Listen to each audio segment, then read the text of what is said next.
ఈ టైంలో ఎక్కడికి వెళ్ళావు? అది నువ్వు ఏ చిన్న తప్పు చేసినా ఇంట్లోంచి బయటికి గెంటేస్తానని చెప్పాను కదా.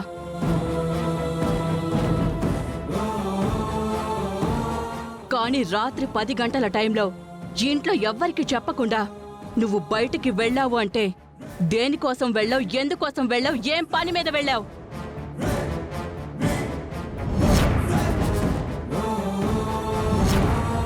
తను సైలెంట్ అయిపోయింది అంటే ఖచ్చితంగా ఏదో తప్పు చేసినట్టే ఆంటీ.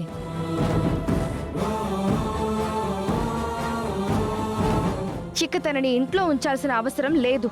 వెంటనే బయటకు పంపించేయండి.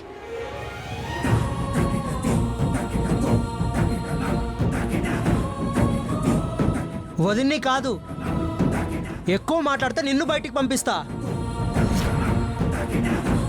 రేయ్, బయటికి పంపించడానికి తనేం తప్పు చేసిందని?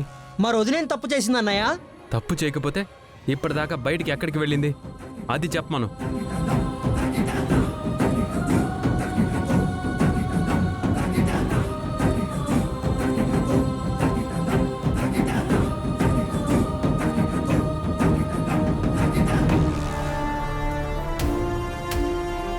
ఇంకా సైలెంట్గా ఉంటావేంటి వదినా? చెప్పు. సడన్ గా ఫోన్ వస్తే మీ అమ్మ నాన్న దగ్గరికి వెళ్ళావు కదా,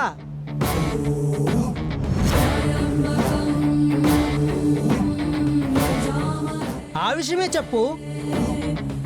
ఎందుకు అంతలా ఆలోచిస్తున్నావు? చెప్పొదినా.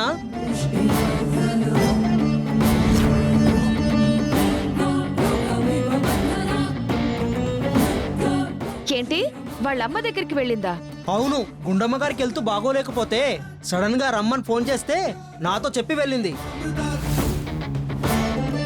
ఏం పల్లవి, చంటి చెప్పేది నిజమా? అవునండి,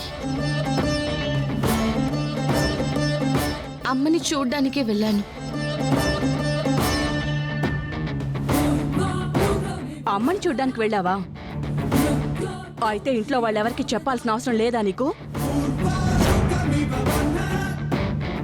ఎవరికి చెప్పాలి? చంటిగాడికి చెప్పింది అన్నాడు కదా. అంటే మీ అందరికీ వచ్చి బొట్టు పెట్టి మా అమ్మను చూడడానికి వెళ్తున్నాను అని పర్మిషన్ తీసుకుని వెళ్ళాలా? అవును, కట్టుకున్న వాడికి చెప్పాలి. కానీ వాడింట్లో లేడు కదా. అందుబాటులో ఉన్న చంటికి చెప్పి వెళ్ళింది. ఇందులో తప్పే ఉంది?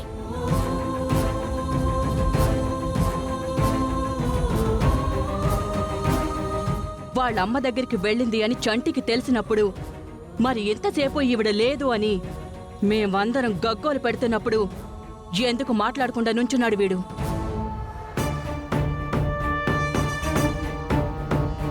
మా వదిన కనబడకపోతే మీరందరూ తను కనబడలేదని ఏమైపోయింది అని టెన్షన్ పడతారా, లేకపోతే తన మీద నిందలు వేస్తారా అని చూశాను.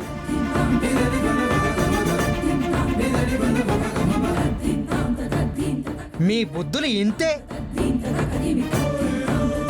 తప్పు చేసిందని నిందలు వేస్తూ మాట్లాడుతున్నారు. అందుకే నిజమేంటి అని వదిన వచ్చిన తర్వాత తన ముందే మీ అందరికీ చెప్పాలి అనుకున్నాను.